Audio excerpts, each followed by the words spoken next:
मैं दीपक शर्मा आपके अपने YouTube चैनल दीपक साइंस क्लासेस में आपका स्वागत है। बच्चों, आज हम इस वीडियो लेक्चर के माध्यम से हम एक नया चैप्टर परमाणुीय भौतिकी एटॉमिक फिजिक्स, ये चैप्टर हमारी बुक का चैप्टर नंबर 14 है। और बच्चों, इस चैप्टर से एक तो चैप्टर नंबर 14 और चैप्टर नंबर 15 है। चैप्टर नंबर 14 है एटॉमिक फिजिक्स और चैप्टर नंबर 15 है न्यूक्लियर फिजिक्स। बच्चों, इन दोनों चैप्टर से हमारे एग्जाम में 6 नंबर के 6 मार्क्स के क्या पूछे जाते हैं बच्चों, क्वेश्चन पूछे जाते हैं। और हमारे 14वें चैप्टर से हमारे एग्जाम में लगभग 3 अंक का क्वेश्चन पूछे जाते हैं, जिनमें से एक न्यूमेरिकल भी होता है। ठीक है बच्चों, आज में हम इस वीडियो लेक्चर के माध्यम से हम शुरुआत कर रहे हैं चैप्टर नंबर 14 एटॉमिक फिजिक्स की। और बच्चों, अब हमें चैप्टर नंबर 14 के न्यूमेरिकल क्वेश्चन होंगे, वो हमें टॉपिक वाइज यही साथ साथ ही डिस्कस करते हुए चलेंगे, ताकि हमें कुछ क्वेश्चन तो हमें पहले ही कवर कर ले। ठीक है ना। टॉपिक वाइज, कॉन्सेप्ट वाइज हम न्यूमेरिकल क्वेश्चन करते रहेंगे और उसके बाद में जो बचे हुए न्यूमेरिकल क्वेश्चन होंगे उनको हमें बाद में चैप्टर फिनिश होने के बाद में हम डिस्कस कर लेंगे। बच्चों, यह चैप्टर बहुत ही छोटा है, लगभग 9-10 दिनों के अंदर, या फिर मैं कहूं ये मान के चलो 6-7 लेक्चर के अंदर ये चैप्टर हमारा क्या हो जाएगा बच्चों, कंप्लीट हो जाएगा। ठीक है। और बड़ा ही इंटरेस्टिंग चैप्टर है। इस चैप्टर का जो बेसिक इंट्रोडक्शन आपने 11th क्लास की केमिस्ट्री के अंदर भी पढ़ा होगा, और नहीं भी पढ़ा है तो बिल्कुल घबराइए मत, मैं आपको बिल्कुल जीरो से शुरुआत करने वाला हूं। अब बच्चों, पहले तो मैं आपको ये बता दूं कि हम इस चैप्टर में कौन कौन से टॉपिक पढ़ने वाले हैं।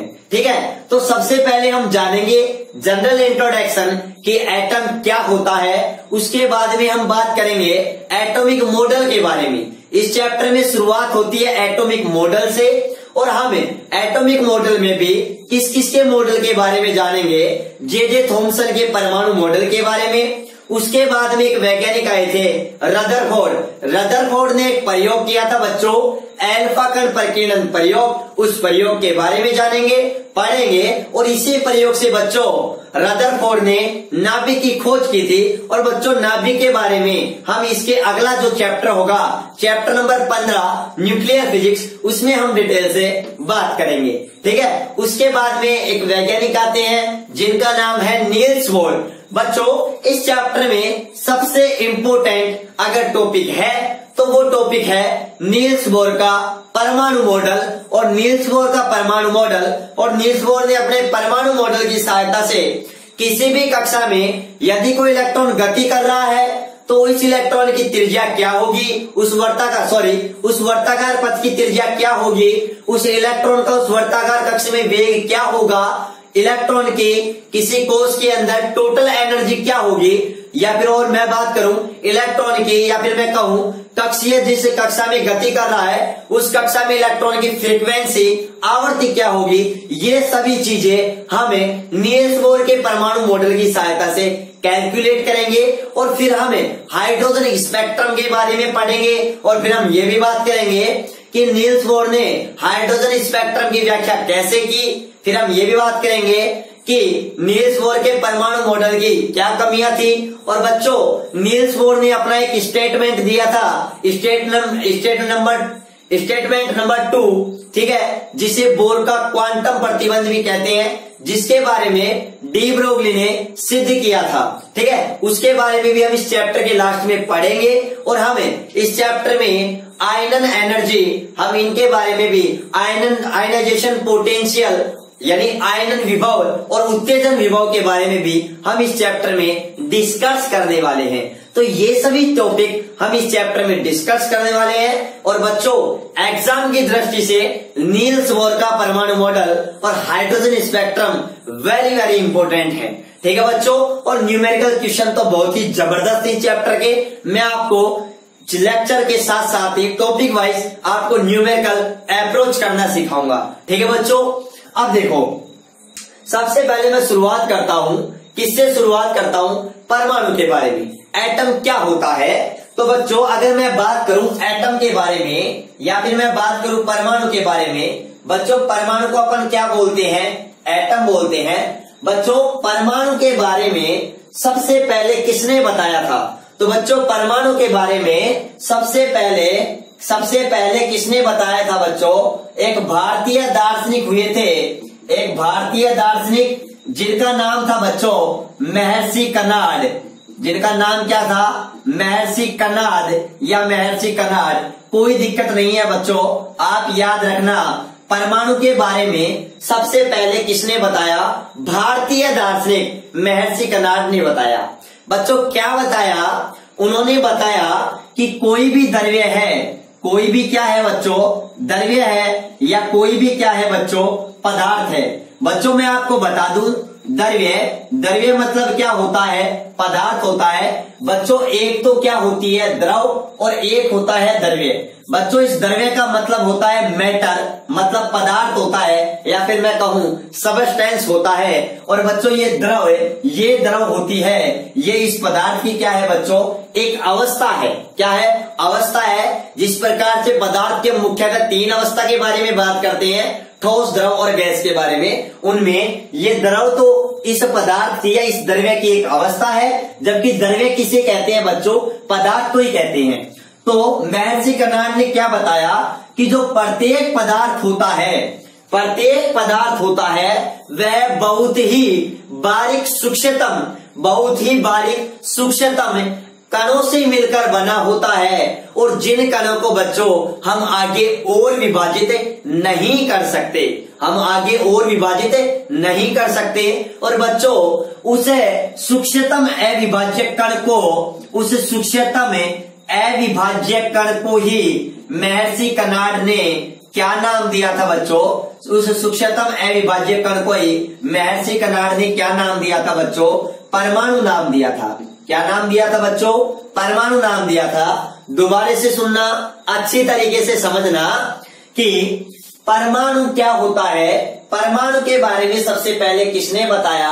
भारतीय दार्शनिक महर्षि कणाद ने बताया। क्या बताया कि कोई भी पदार्थ है वह छोटे छोटे सूक्ष्मतम कणों से मिलकर बना है, और बच्चों उन छोटे छोटे सूक्ष्मतम कणों को क्या कहा महर्षि कणाद ने?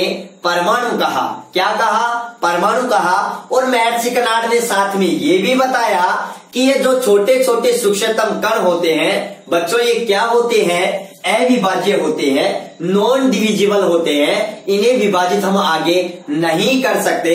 तो बच्चों याद रखना महर्षि कणाद के अनुसार परमाणु क्या होते हैं? अविभाज्य कण होते हैं। अविभाज्य कण मतलब हम इन्हें आगे और नहीं विभाजित नहीं कर सकते। यह बात किसने बताई थी बच्चों? महर्षि कणाद ने। और बच्चों यह बात महर्षि कणाद ने बताई, इसकी जानकारी हमें कहां से मिलती है? ये भी एक बहुत अच्छा क्वेश्चन है कि महर्षि कणाद ने परमाणु के बारे में सबसे पहले बताया। और क्या बताया कि परमाणु कोई भी पदार्थ होता है वह छोटे छोटे सूक्ष्मतम अविभाज्य कणों से मिलकर बना होता है, और उन सूक्ष्मतम अविभाज्य कणों को महर्षि कणाद ने परमाणु नाम दिया।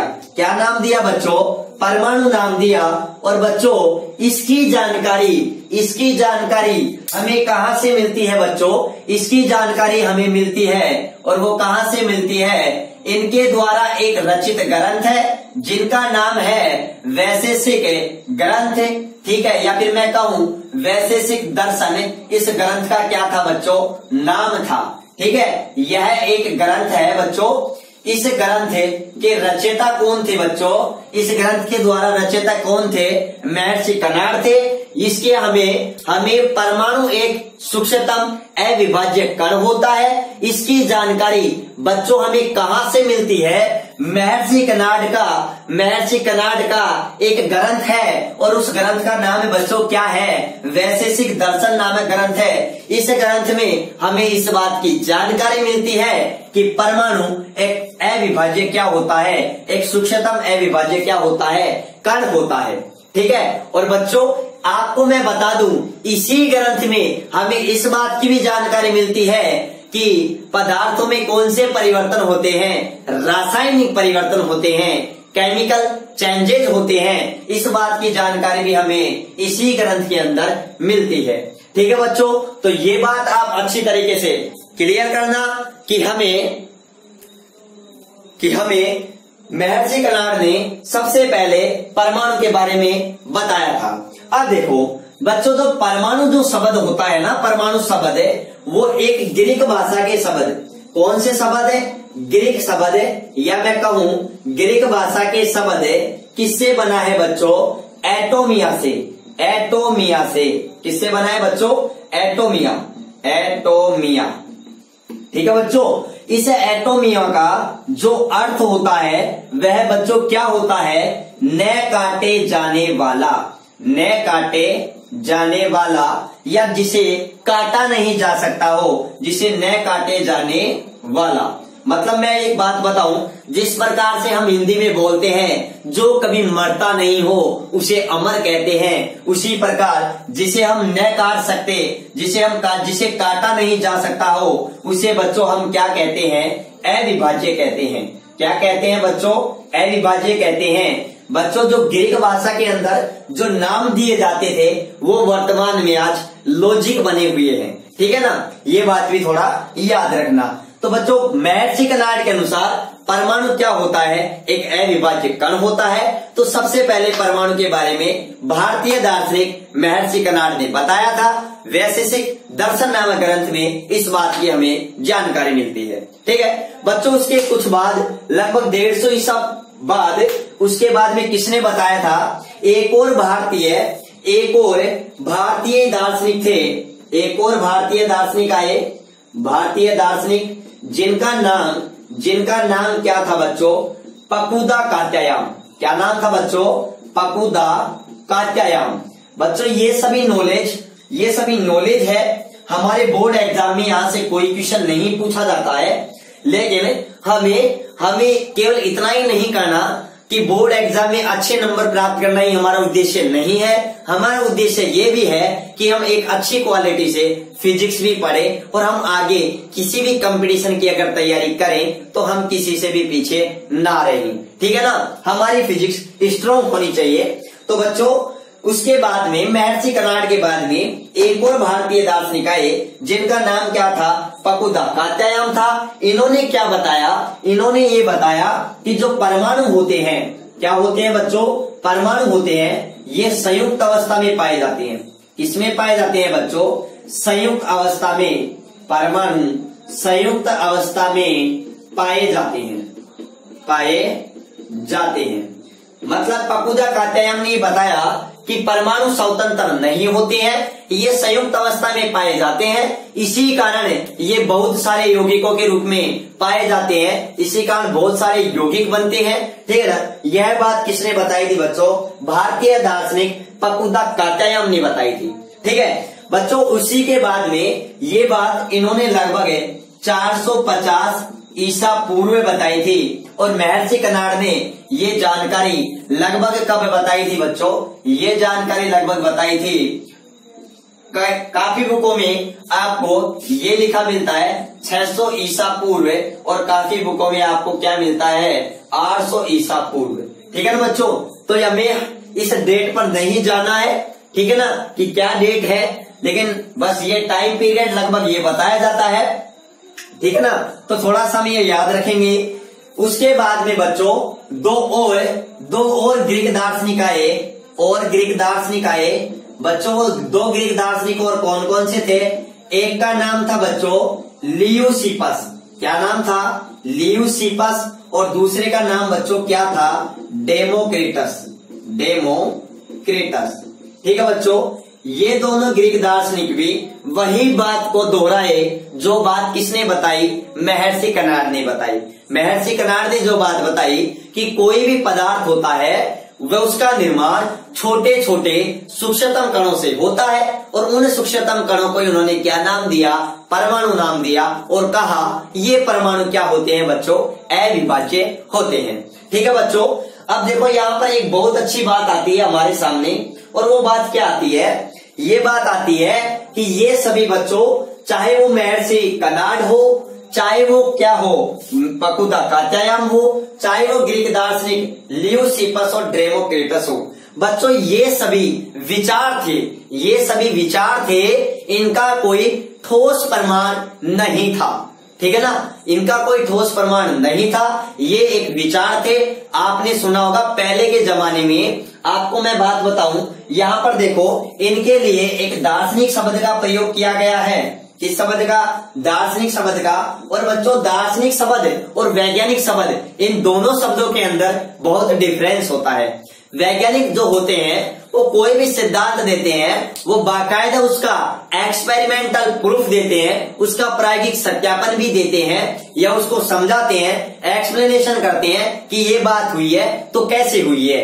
ठीक है, जबकि ये दार्शनिक थे, ये एक विचारक थे, इनका ऐसा विचार था लेकिन उस विचार के पीछे कोई ठोस प्रमाण नहीं था। ये दार्शनिक वही थे, अगर मैं कहूं आपको समझाऊं तो ये दार्शनिक कौन थे, ये एक तरीके से हम माने तो हमारे जो बड़े बुजुर्ग होते हैं वो भी दार्शनिक होते थे, जो बादलों को देखकर बता देते थे कि बारिश होगी या वैसे ही गरज रहे हैं, सूर्य की धूप को देख करके टाइम बता दिया करते थे कि टाइम कितना हो गया है। तो बच्चों ये भी एक उनके विचार थे, ये भी एक सटीक भविष्यवाणी करते थे, इसलिए इनको क्या कहा गया था बच्चों? दार्शनिक कहा गया था। क्या कहा गया था? दार्शनिक कहा गया था। तो इनका कोई ठोस प्रमाण नहीं था। बच्चों इसके बाद में एटम की तरफ किसी का भी ध्यान नहीं गया, लेकिन बच्चों लगभग सन 1803 में, या फिर मैं कहूं 1803, जैसे जैसे 18वीं शताब्दी प्रारंभ हुई तो बच्चों 18वीं शताब्दी के प्रारंभ में एक वैज्ञानिक आए जिनका नाम था डाल्टन। क्या नाम था बच्चों? डाल्टन नाम था। बच्चों डाल्टन जो वैज्ञानिक हुए, बच्चों डाल्टन का जन्म इंग्लैंड के गरीब परिवार में हुआ था, और बच्चों इनकी पारिवारिक परिस्थिति खराब होने के कारण ये लगभग ऐसा बताया गया है कि 12 वर्ष की उम्र में ये अध्यापन का, पढ़ाने का कार्य शुरू प्रारंभ कर दिया गया था, और बाद में बच्चों यह मैनचेस्टर कॉलेज के अंदर प्रोफेसर बने थे। ठीक है बच्चों, तो अब हम बात करेंगे, अब हम डिस्कस करेंगे डाल्टन के परमाणु सिद्धांत के बारे में। ठीक है, पहले आप एक बार इसका स्क्रीनशॉट लीजिए। ठीक है, तो देखो अब हम बात करते हैं डाल्टन के परमाणु सिद्धांत के बारे में कि डाल्टन ने क्या परमाणु सिद्धांत दिया। तो बच्चों देखो, एक लंबे टाइम के बाद में परमाणु के बारे में अगर किसी ने वैज्ञानिक दृष्टिकोण के आधार पर अगर परमाणु के बारे में किसी ने बताया तो उनका नाम क्या था बच्चों? उनका नाम था डाल्टन। बच्चों डाल्टन पहला वैज्ञानिक था बच्चों, या फिर मैं कहूं डाल्टन पहला व्यक्ति था जिन्होंने परमाणु के बारे में वैज्ञानिक दृष्टिकोण के आधार पर सबसे पहले बताया था। तो देखो बच्चों यहाँ पर एक बहुत अच्छा क्वेश्चन है, उसको थोड़ा सा समझना।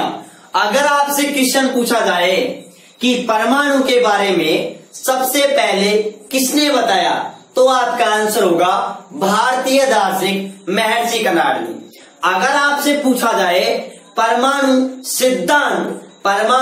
सिद्धांत सबसे पहले किस वैज्ञानिक ने दिया या किस व्यक्ति ने दिया, तो आपका आंसर क्या होगा? डाल्टन ने। तो बच्चों अब हमें क्या पढ़ने जा रहे हैं, हमारा टॉपिक है डाल्टन का परमाणु सिद्धांत। डाल्टन का परमाणु सिद्धांत हम बात करेंगे डाल्टन के परमाणु सिद्धांत के बारे में।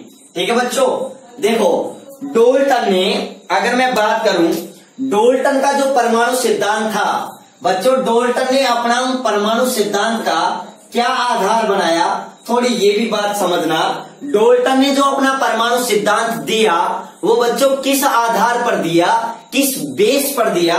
तो बच्चों डाल्टन ने अपना परमाणु सिद्धांत के आधार 2 नियमों को बनाया।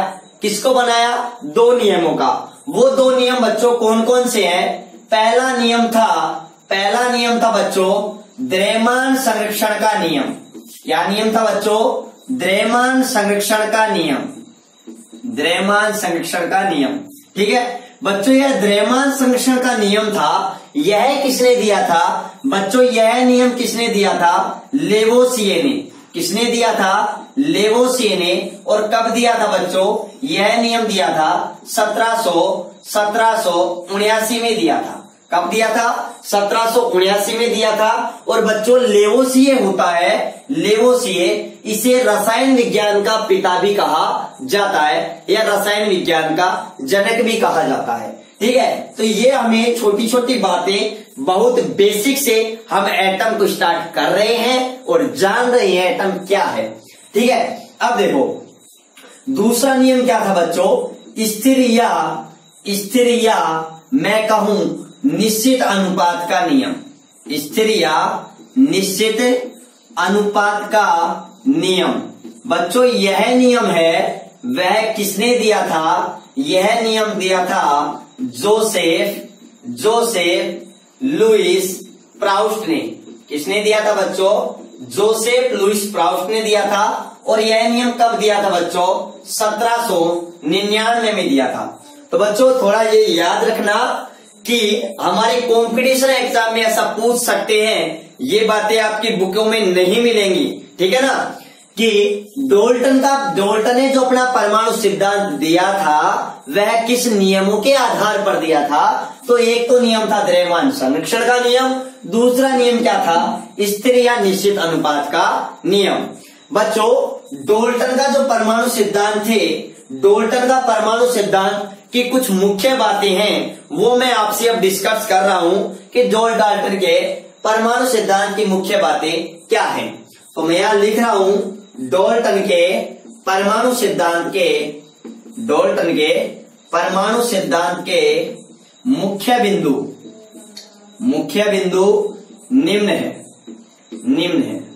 और वो बिंदु क्या क्या है हमारे पास में? बच्चों डाल्टन ने क्या कहा? बच्चों डाल्टन ने सबसे पहले ये बताया कि प्रत्येक पदार्थ होता है या प्रत्येक द्रव्य होता है वह छोटे सूक्ष्मतम कणों से मिलकर बना होता है। और उन कणों को ही क्या नाम दिया बच्चों? डाल्टन ने परमाणु कहा। तो डाल्टन ने क्या बताया? द्रव्य, जिसे मैंने क्या कहा? पदार्थ। प्रत्येक द्रव्य सूक्ष्मतम कणों से मिलकर बना होता है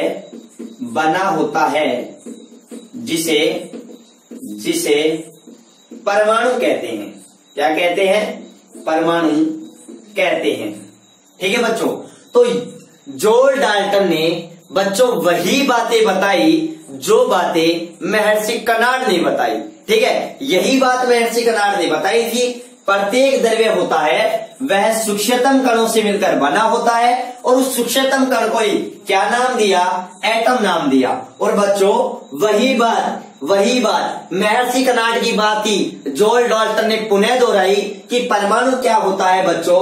अविभाज्य होता है। साथ में ये भी बताया कि परमाणु क्या होता है? अविभाज्य होता है। और बच्चों आप देख रहे हो कि जॉन डाल्टन के जो परमाणु सिद्धांत था उसके जो पॉइंट थे, मुख्य पॉइंट थे, वो यही थे कि प्रत्येक द्रव्य सूक्ष्मतम कणों से मिलकर बना होता है और जिसे क्या कहा गया बच्चों? परमाणु कहा गया। और ये भी कहा गया कि जो परमाणु होता है वो बच्चों क्या होता है? जो ये परमाणु होता है वो बच्चों क्या होता है? अविभाज्य होता है। क्या होता है? अविभाज्य होता है। ठीक है, तो देखो जॉन डाल्टन एक तरीके से अगर मैं कहूं तो जॉन डाल्टन महर्षि कर्नाड की ही नकल कर रहे हैं। ठीक है ना, उसी की बातों को रिपीट कर रहे हैं। ठीक है, इसके अलावा जॉन डाल्टन ने और कुछ बातें और बताई। और वो बातें क्या बताई कि जो परमाणु होता है बच्चों, परमाणु रासायनिक क्रिया की क्या होती है बच्चों? इकाई होती है। क्या होती है? इकाई होती है। या फिर मैं आपको बताऊं, जिस प्रकार से मानव शरीर की सबसे छोटी इकाई कोशिका होती है, उसी प्रकार से जो परमाणु होता है वह रासायनिक क्रिया की इकाई होती है। और बच्चों ये भी याद रखना, या फिर मैं कहूं पदार्थ की सबसे छोटी इकाई भी परमाणु होती है। तो मैं ये पॉइंट भी लिख सकता हूं, परमाणु पदार्थ की सबसे छोटी इकाई होती है, ठीक है ना, सबसे छोटी इकाई होती है। तो ये बातें भी आप याद रखना। जो परमाणु होता है वह रासायनिक क्रिया की इकाई है। मतलब मैं ये कहूं रासायनिक क्रिया के अंदर कौन भाग लेते हैं बच्चों? परमाणु भाग लेते हैं। ये बातें आपने क्लास 10th में भी पढ़ी होंगी रासायनिक अभिक्रिया वाले चैप्टर के अंदर, ठीक है ना, कि परमाणु होता है वो रासायनिक अभिक्रिया की या रासायनिक क्रिया की इकाई होती है और परमाणु पदार्थ की क्या होती है बच्चों? सबसे छोटी इकाई होती है। मैं तब की बात कर रहा हूं बच्चों जब डाल्टन ने अपना परमाणु सिद्धांत दिया था, ठीक है। और डाल्टन ने क्या क्या बातें बताई, तो बच्चों एक बार आप स्क्रीनशॉट लेना, फिर मैं आगे और चर्चा कर रहा हूं। तो स्क्रीनशॉट ले लिया होगा आप सभी ने। अब देखो बच्चों, तो डाल्टन ने वही बातें बताई जो बातें किसने बताई? महर्षि कर्नाड ने बताई कि जो कोई भी पदार्थ होता है वह छोटे छोटे सूक्ष्मतम कणों से मिलकर बना होता है। और बच्चों उन सूक्ष्मतम कणों को क्या नाम दिया? उन सूक्ष्मतम कणों को परमाणु नाम दिया। और बच्चों ये कहा कि परमाणु क्या होता है? अविभाज्य होता है, जो रासायनिक अभिक्रिया में जिसको ना तो बनाया जा सकता है, ना तो सर्जन किया जा सकता है और ना ही विनाश किया जा सकता है। इसलिए बच्चों डाल्टन ने यह भी कहा कि परमाणु क्या होता है? अविनाशी होता है, इसका विनाश नहीं किया जा सकता है और अविनाशी के साथ में ये अविभाज्य भी होता है, ठीक है। और क्या बताया डाल्टन ने? और डाल्टन ने ये बात बताई, क्या बातें बताई? डाल्टन ने बताया कि प्रत्येक तत्व के परमाणु अलग अलग होते हैं। क्या होते हैं बच्चों? प्रत्येक तत्व के परमाणु अलग अलग होते हैं तथा एक ही तत्व के परमाणु समान होते हैं। क्या होते हैं? समान होते हैं। बच्चों ये बहुत अच्छी बातें हैं और ये वास्तव में आज भी सत्य है, ठीक है ना। आपको पता है कि प्रत्येक तत्व के परमाणु क्या होते हैं? मैं कहूं दो तत्वों के, यहां पर मैं बात करूं दो तत्वों के परमाणु अलग अलग होते हैं, लेकिन एक ही तत्व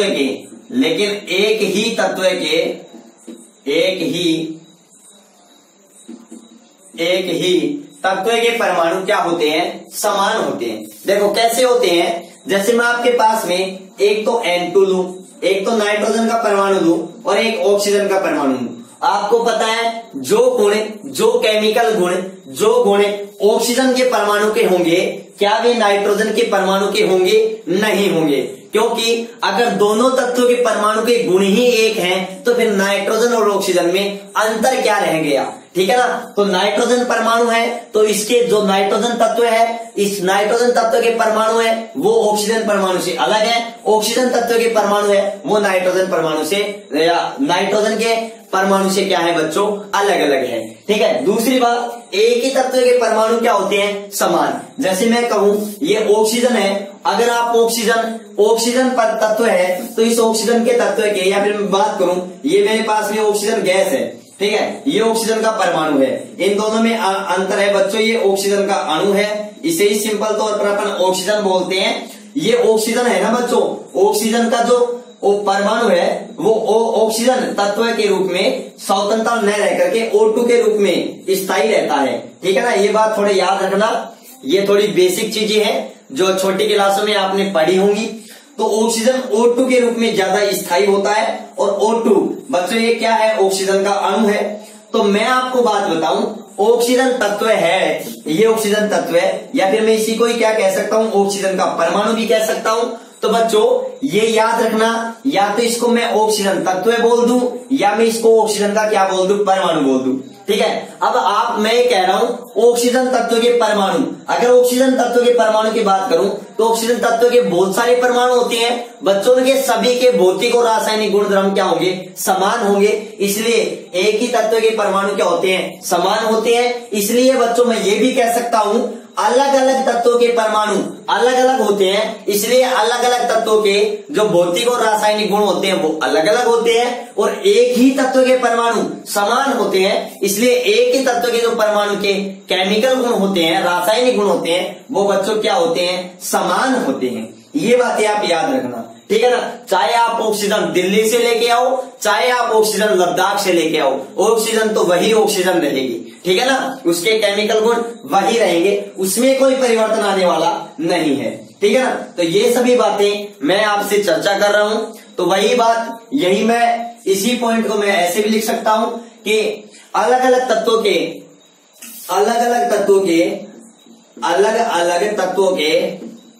रासायनिक गुण अलग अलग होते हैं। क्या होते हैं बच्चों, अलग अलग होते हैं। क्यों होते हैं, क्योंकि उनके परमाणु अलग अलग होते हैं, जबकि एक ही तत्व के रासायनिक गुण क्या होते हैं बच्चों, रासायनिक गुण समान होते हैं। क्या होते हैं, समान होते हैं, ठीक है। उसके बाद में मैं एक और पॉइंट की चर्चा करूं। नेक्स्ट पॉइंट है, बहुत मजेदार बात है, और वो बात क्या है बच्चों, डाल्टन ने ये भी बात बताई कि जो यौगिकों का जो बनना होता है, कोई भी यौगिक जो बनता है वह उसके अंदर परमाणुओं का जो अनुपात होता है वह एक निश्चित अनुपात होता है, या फिर मैं कहूं यौगिक के अंदर परमाणुओं का क्या होता है बच्चों, निश्चित अनुपात होता है। जैसे मैं एग्जाम्पल के लिए बात करूं कि मेरे पास में ये जल है, H2O है बच्चों, इस H2O में हाइड्रोजन और ऑक्सीजन का जो अनुपात होता है वो कितना होता है, अगर मैं यहाँ पर आपसे बात करूं तो वो कितना होगा, 1:8 होगा। आप कहोगे सर कैसे, ऑक्सीजन का परमाणु क्रमांक 8 होता है, द्रव्यमान संख्या 16 होती है। हाइड्रोजन का परमाणु क्रमांक 1 होता है, द्रव्यमान संख्या भी 1 ही होती है। तो दो हाइड्रोजन है, तो बच्चों यहाँ पर देखना, अगर दो हाइड्रोजन है तो एक हाइड्रोजन का द्रव्यमान 1 है, तो दो हाइड्रोजन का द्रव्यमान कितना हो जाएगा, 2 हो जाएगा, और ऑक्सीजन 1 है तो इसका द्रव्यमान कितना हो जाएगा बच्चों, 16 हो जाएगा।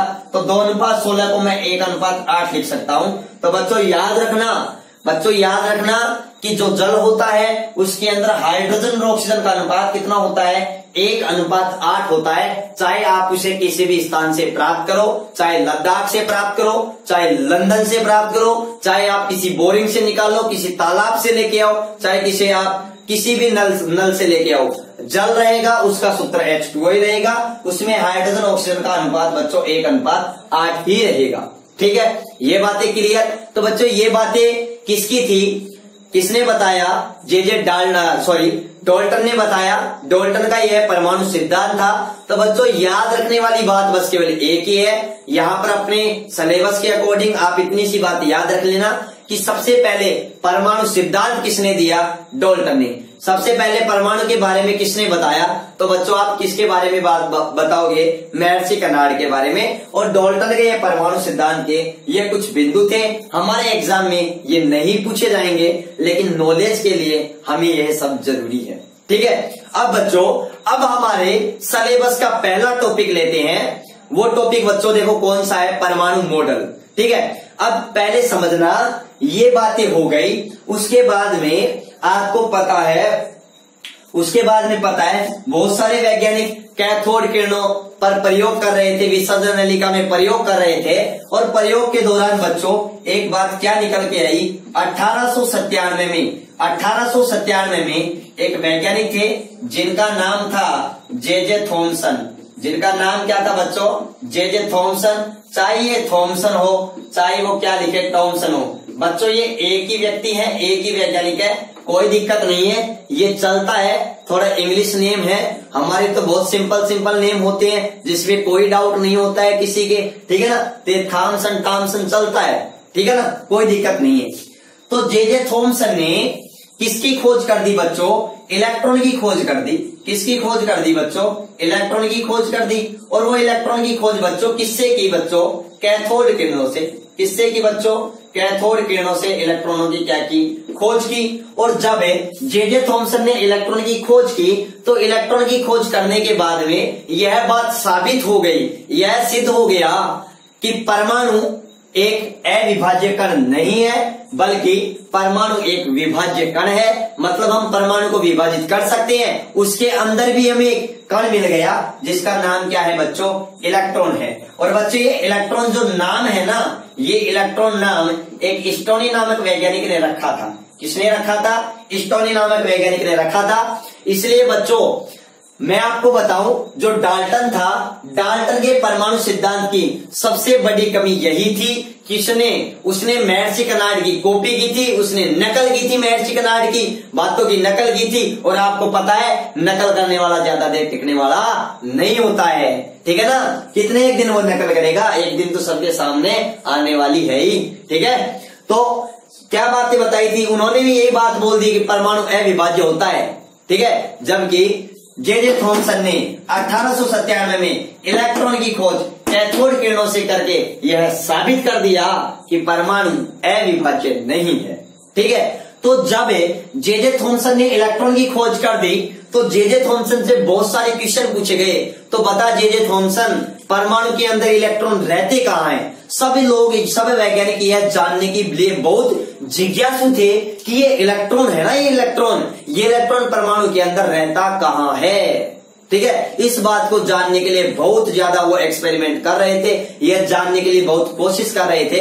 तो रदर जे थॉमसन से बार बार जे थॉमसन की टांगे खींच रहे थे कि बताओ कहां पर होता है परमाणु के अंदर इलेक्ट्रॉन। तो जे थॉमसन ने 1904 में बच्चों एक मॉडल दिया जिसे क्या कहा जाता है, जे थॉमसन का परमाणु मॉडल।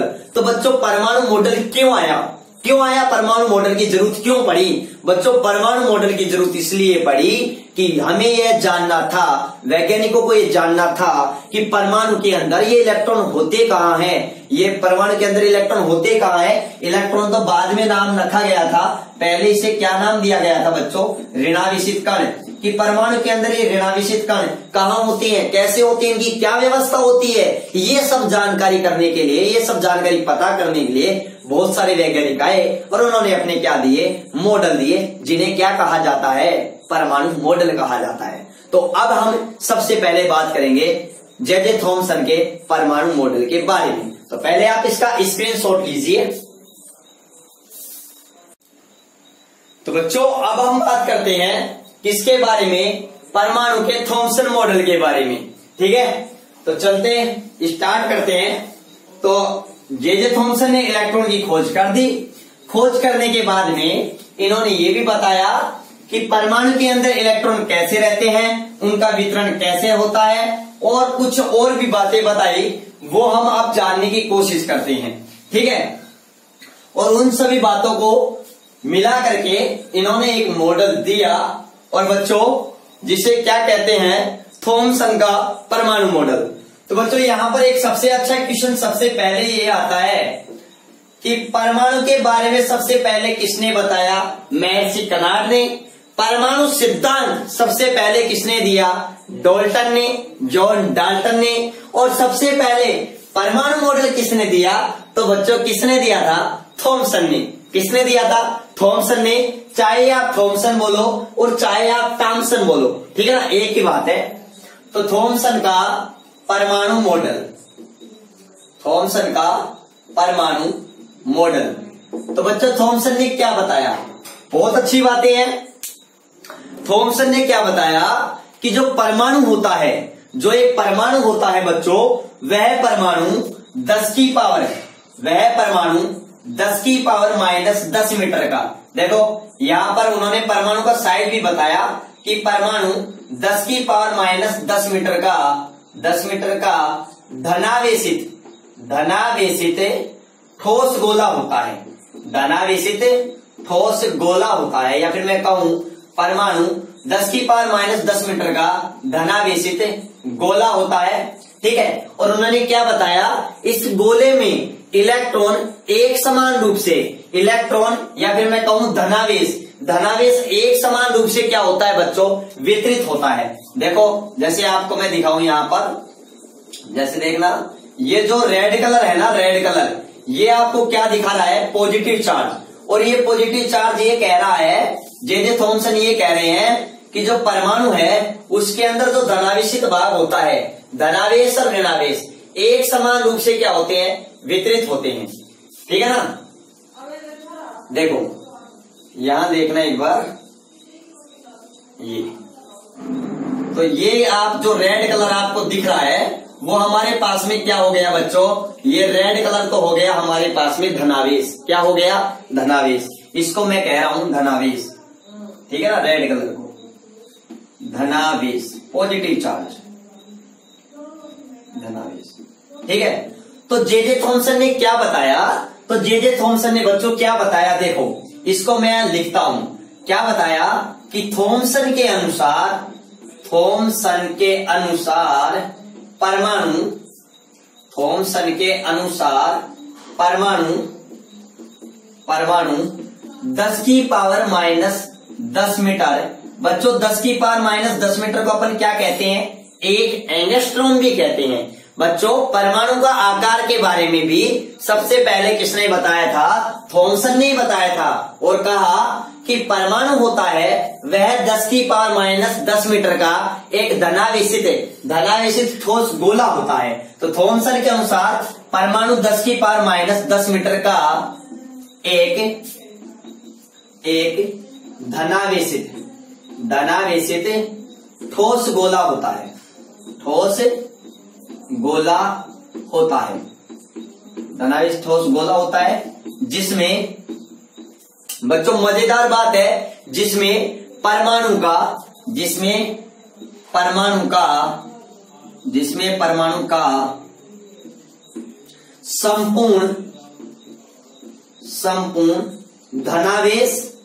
संपूर्ण धनावेश एवं द्रव्यमान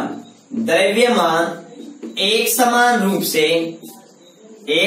रूप से फैला होता है, या फिर मैं कहूं वितरित होता है। क्या होता है? वितरित होता है। बहुत मजेदार बात है। जे थॉमसन ने क्या बताया? जे थॉमसन ने बात बताई कि जो परमाणु होता है वह 10 की पावर माइनस 10 मीटर का एक धनावेशित ठोस गोला होता है।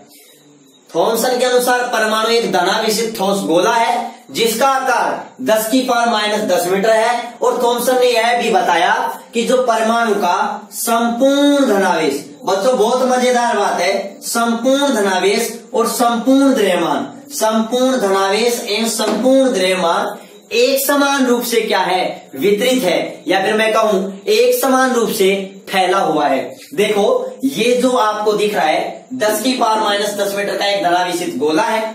इसके अंदर देखो ये रेड कलर संपूर्ण इस पूरे भाग में ये पॉजिटिव चार्ज है जो एक समान रूप से क्या है बच्चों?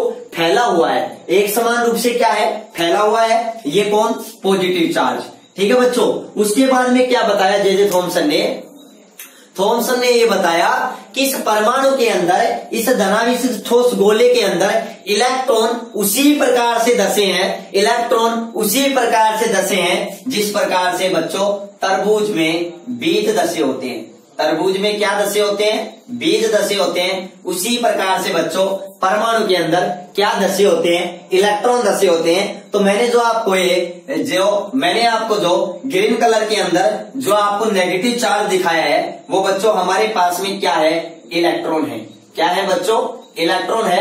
तो जे थॉमसन ने ये बात बताई कि जो परमाणु होता है वो 10 की पावर माइनस 10 मीटर का एक धनावेशित ठोस गोला होता है जिसके अंदर परमाणु का संपूर्ण द्रव्यमान और धनावेश एक समान रूप से फैला होता है पूरे क्षेत्र के अंदर, पूरे इस 10 की पावर माइनस 10 मीटर के एरिया के अंदर फैले होते हैं। उसके बाद में क्या बताया कि परमाणु जे थॉमसन से पूछा गया कि भाई ये बता इलेक्ट्रॉन कहाँ है, हमें तो ये बता। तो उन्होंने कहा कि भाई इलेक्ट्रॉन है ना, तब परमाणु के अंदर उसी प्रकार से धसे हैं जिस प्रकार से पुडिंग में पलम नाम के क्या धसे होते हैं? मेवे धसे होते हैं। पलम नाम के मेवे। बच्चों देखो जो जे थॉमसन है वो एक अंग्रेज है, ठीक है, और अंग्रेज है तो ये भी एक मिठाई होती है, इंग्लिश मिठाई होती है, अंग्रेजी मिठाई होती है, ठीक है। ये जिस मिठाई का नाम होता है पलम पुडिंग, अब आप सोच रहे होगे सर ये प्लम पुडिंग क्या है।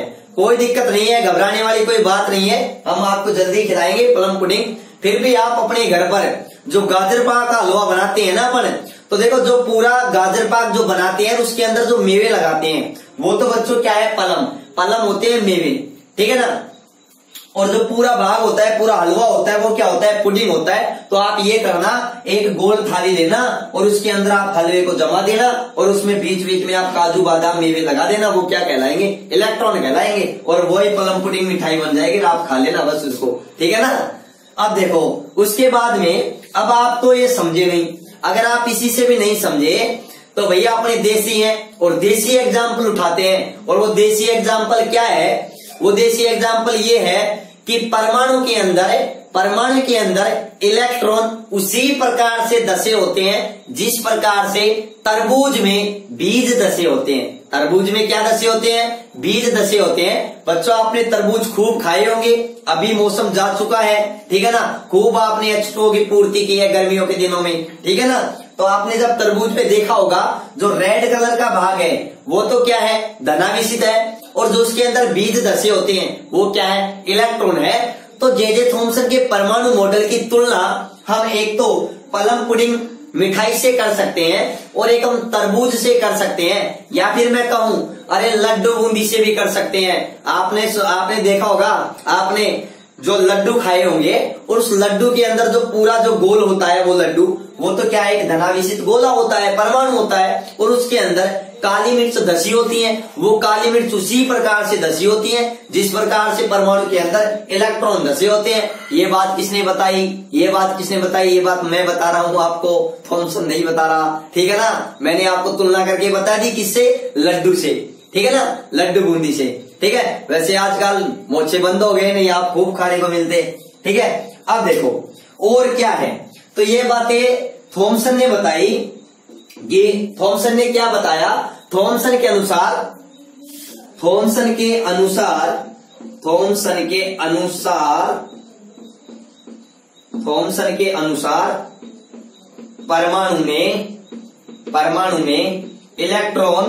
परमाणु में इलेक्ट्रॉन उसी प्रकार से धसे होते हैं जिस प्रकार से तरबूज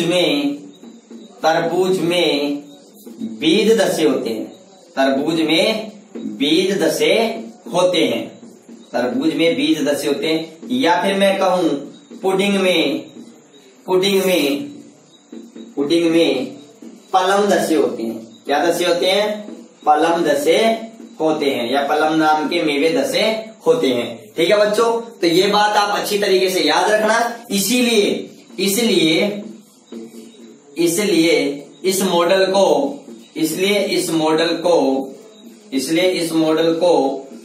तरबूज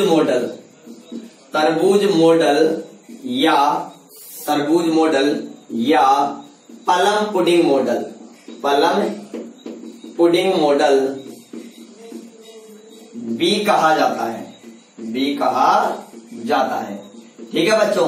तो ये बातें आप याद रखना। जे थॉमसन ने क्या बताया कि परमाणु के अंदर इलेक्ट्रॉन उसी प्रकार से धसे होते हैं जिस प्रकार से तरबूज में बीज धसे होते हैं, या फिर मैं कहूं पुडिंग में क्या दशा होता है, पलम दशा होता है। इसलिए जे थॉमसन के परमाणु मॉडल को तरबूज मॉडल या प्लम पुडिंग मॉडल के नाम से भी जाना जाता है, ठीक है बच्चों।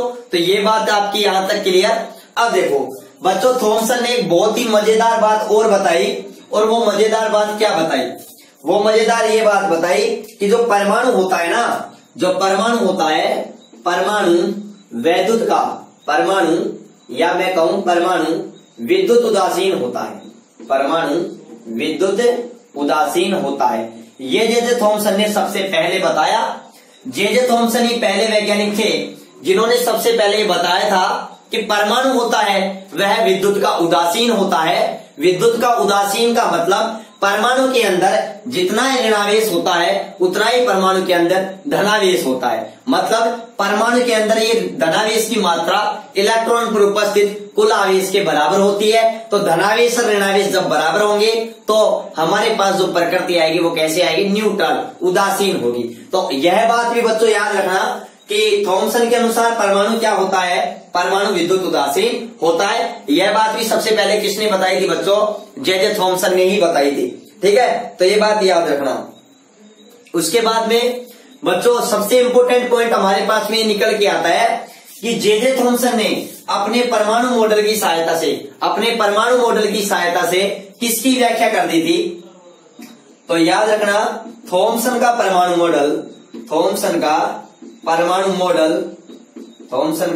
मॉडल एक तो गैसों का आयनीकरण।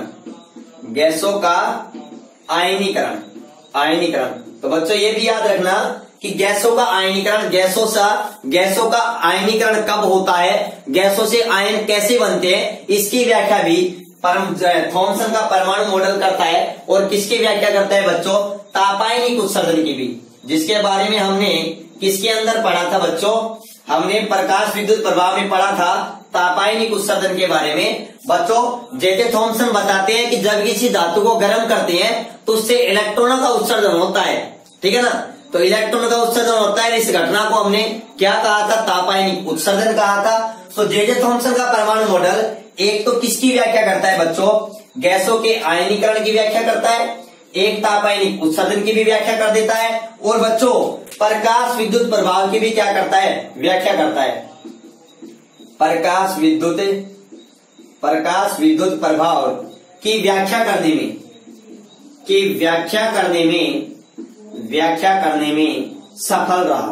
तो ये बातें बहुत अच्छी हैं, सफल रहा, बहुत अच्छी बातें हैं कि जे थॉमसन के परमाणु मॉडल की क्या उपलब्धियां हैं।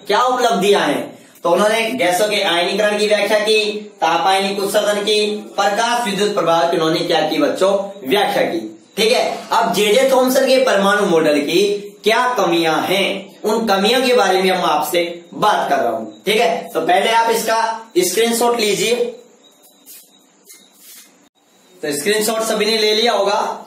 अब मैं बात करता हूं बच्चों, किसकी बात करता हूं, थॉमसन के परमाणु मॉडल की कमियों के बारे में मैं आपसे चर्चा करता हूं। इसके बारे में, कमियों के बारे में।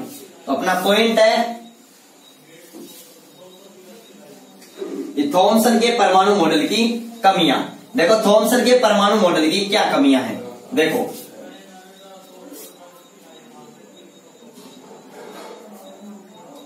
थॉमसन के परमाणु मॉडल की कमियां।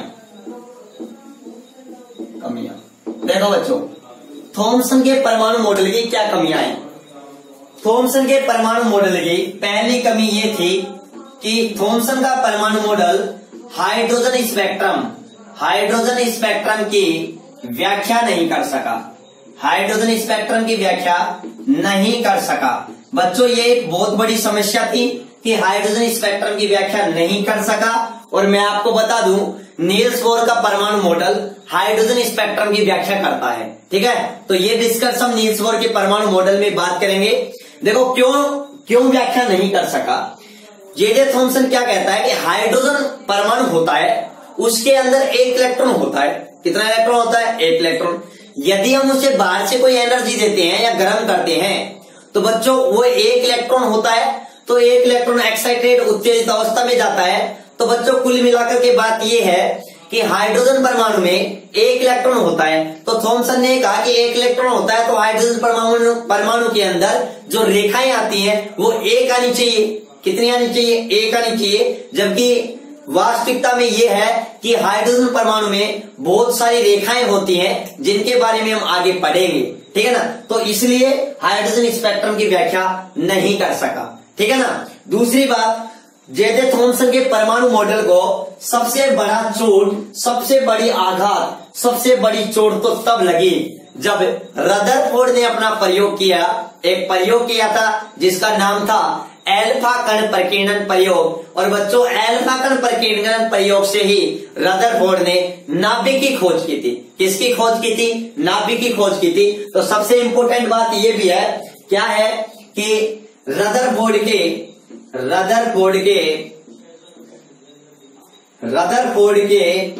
एल्फा कण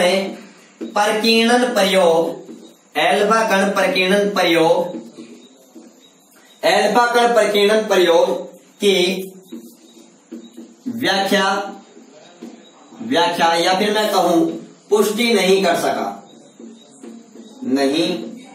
सका। ये एक जे थॉमसन को एक बहुत बड़ी चोट लगी थी और वो चोट किसने पहुंचाई थी? रदरफोर्ड ने। बच्चों देखो क्या हुआ, जे थॉमसन तो ये कह रहे हैं कि परमाणु का संपूर्ण धनावेश एक समान रूप से इसमें वितरित है और द्रव्यमान भी इसका एक समान रूप से वितरित है, जबकि आपको क्या पता है कि परमाणु का संपूर्ण धनावेश और संपूर्ण द्रव्यमान एक छोटे से भाग में, यानी मैं कहूं 10 की पावर -15 मीटर एक छोटे से भाग में क्या होते हैं? केंद्रित होते हैं। और बच्चों इस छोटे से भाग में केंद्रित होते हैं और इस छोटे से भाग को क्या कहा गया था बच्चों? नाभिक कहा गया था। और नाभिक की खोज रदरफोर्ड ने की थी एल्फा कण प्रकीर्णन प्रयोग से। आपको पता है कि परमाणु के अंदर धनावेश किसके कारण होता है? प्रोटॉन के कारण होता है। और प्रोटॉन बच्चों किस में होता है? नाभिक में होता है। प्रोटॉन नाभिक में होता है और न्यूट्रॉन होता है, जबकि इलेक्ट्रॉन नाभिक के चारों ओर वर्ताकार कक्षाओं में चक्कर लगाते हैं। इन इलेक्ट्रॉन पर बच्चों कैसा चार्ज होता है? नेगेटिव होता है। प्रोटॉन पर कैसा चार्ज होता है? पॉजिटिव चार्ज होता है। और आपको पता है कि ये पॉजिटिव चार्ज है वो इस परमाणु में एक समान रूप से नहीं फैला हुआ, वह किसमें केंद्रित है? नाभिक में केंद्रित है। तो बच्चों नाभिक पर जो आवेश होता है वो पॉजिटिव होता है और पॉजिटिव आवेश होता है। और किसके कारण होता है? प्रोटॉन के कारण होता है। और न्यूट्रॉन, जबकि न्यूट्रॉन तो उदासीन कण है, तो जो पॉजिटिव चार्ज है वह भी प्रोटॉन के कारण हो रहा है। दूसरी बात आपको पता है प्रोटॉन और न्यूट्रॉन को सम्मिलित रूप से क्या कहते हैं बच्चों? न्यूक्लियॉन कहते हैं। क्या कहते हैं? न्यूक्लियॉन कहते हैं। और आपको क्या पता है? प्रोटॉन प्लस न्यूट्रॉन की संख्या ही तो आपके पास में द्रव्यमान संख्या निकल करके आती है। क्या निकल करके आती है? द्रव्यमान संख्या निकल करके आती है। इनके बारे में हम अगले चैप्टर में, नाभिक वाले चैप्टर में, न्यूक्लियर फिजिक्स के अंदर शुरुआत में ही हम इन बेसिक चीजों के बारे में चर्चा करेंगे। तो बिल्कुल घबराइए मत, ठीक है ना। तो देखो इसलिए जे थॉमसन का परमाणु मॉडल फेल हो गया। थॉमसन के अनुसार परमाणु में धनावेश और द्रव्यमान, संपूर्ण धनावेश और द्रव्यमान एक समान रूप से फैले हुए हैं, जबकि आप सभी को पता है परमाणु का संपूर्ण धनावेश और द्रव्यमान एक 10 की पावर -15 मीटर एक बहुत छोटे से भाग में केंद्रित है, जिसे बच्चों क्या कहते हैं? नाभिक कहते हैं। तो ठीक है बच्चों, ये हमारा कौन सा मॉडल हो गया? परमाणु का थॉमसन का मॉडल हो गया। और मैंने उस मॉडल की कमियां भी बता दी। अगर आपसे कमियां पूछी जाए तो ये 2 कमियां आप लिख सकते हो। परमाणु को मॉडल पूछा जाए तो मॉडल बना करके आप ये डायग्राम बना देना, ठीक है। किसकी व्याख्या करता है मैंने वो भी बता दी।